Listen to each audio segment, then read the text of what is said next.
আসসালামু আলাইকুম ওয়া রাহমাতুল্লাহ।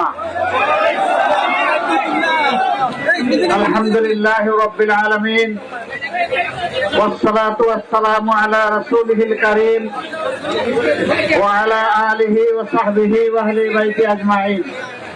ভারী বৃষ্টি এবং দুর্যোগপূর্ণ আবহাওয়া উপেক্ষা করে আজকের এই পথসভায় উপস্থিত আমার প্রাণপ্রিয় নোয়াখালীর সম্মানিত জনগণ, আমরা আজকে এসেছিলাম মূলত গত 3 দিন ধরে ফেনী জেলা থেকে শুরু হয়েছিল যে বন্যার তাণ্ডব, ক্রমান্বয়ে নোয়াখালী, লক্ষ্মীপুর এবং কুমিল্লা এই অঞ্চলের 4টি জেলাকে গ্রাস করেছে। ভারত থেকে ছুটে আসা ঢলের পানি আর তার সাথে ভারী বৃষ্টি মিলে লক্ষ লক্ষ বনিয়াদম বড় কষ্টের মধ্যে আছে। আমরা তাদেরকে একটুখানি দেখতে এসেছিলাম, বিপন্ন এলাকার আমাদের এই ভাই বোনেরা কেমন আছেন, আবাল বৃদ্ধ বনিতা কুলের শিশু নিয়ে তারা কিভাবে আছেন, এই 3টি দিন 3টি রাত তাদের কিভাবে কাটলো।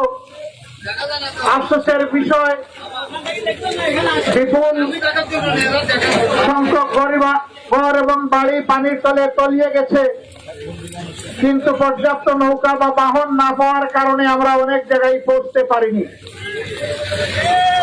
আমরা কিছু কিছু জায়গায় গিয়েছি, কোথাও ঘরের মধ্যে কোমর পানি, কোথাও বুক পানি, কোথাও হাঁটু পানি, যাওয়ার সময় রাস্তার মধ্যে কোমর পানি।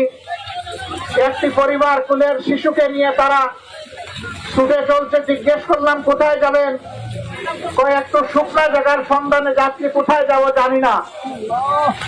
এরকম দুঃখ এবং দুর্দশার মধ্যে ব্যাপক এলাকার জনগণ কষ্টের মধ্যে আছে।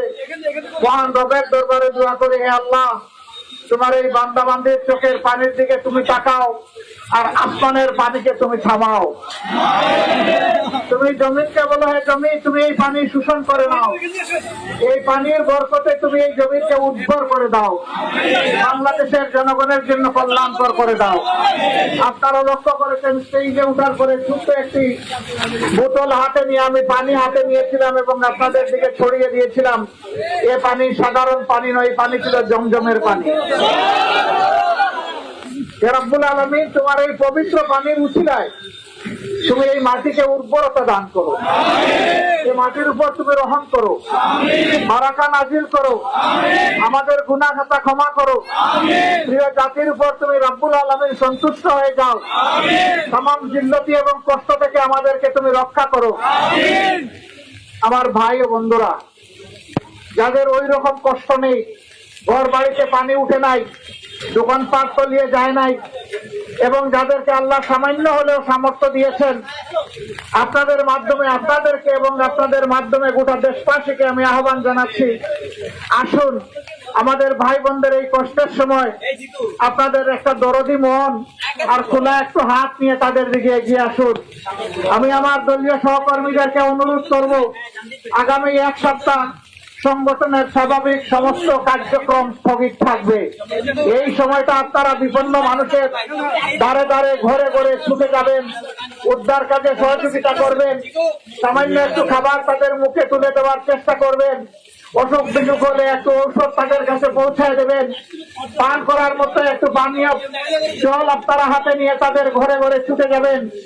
একটু সাথে আপনারা শুকনা খাবার, মেস রাখবেন, মোমবাতি রাখবেন, ফিটকিরি রাখবেন, হেলোটেপ রাখবেন, যাতে করে এই মানুষগুলো আবার অসুখ বিসুখে ভোগে, নূতন কোন দুর্দশা এবং দুর্ভোগে না পড়ে। এইভাবে আপনারাও করবেন, অন্যদেরকে উদ্বুদ্ধ করবেন।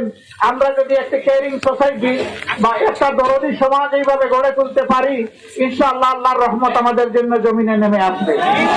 এই কাজগুলো যারা করবেন, আল্লাহ তাআলা তাদেরকে নিশ্চয়ই দুনিয়া এবং আখিরাত 2 জায়গায় সম্মানিত করবেন। আমি এই আহ্বানটুকু আপনাদের কাছে রেখে ঘরে ঘরে জনে জনে যে যতটুকু পারেন আপনারা ছুটে চলে যান।